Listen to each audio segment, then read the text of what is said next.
Bon réveil à tous, bienvenue si vous nous rejoignez sur BFM TV dans un instant. C'est le journal de 6 heures. Bonjour Fanny, évidemment on va revenir sur les incendies ou les nouvelles évacuations, surtout dans le Var.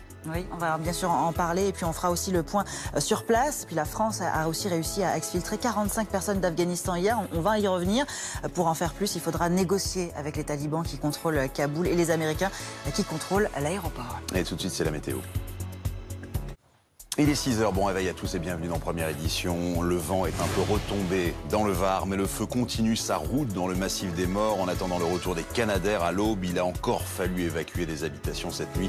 Laura Cadot sera avec les sinistrés dans un instant. L'agacement d'Emmanuel Macron après les critiques de la gauche qu'il accuse d'utiliser la crise afghane pour faire campagne. Le président invite l'opposition à réécouter ses propos sur la maîtrise des flux migratoires.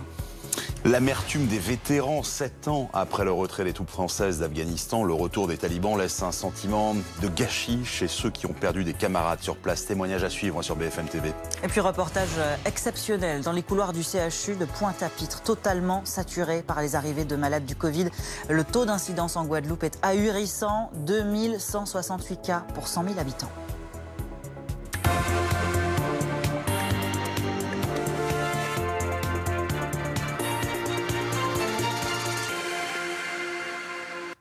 C'est une deuxième nuit de combat pour les soldats du feu. Près de 7000 hectares ont déjà été parcourus. La moitié sont totalement brûlés.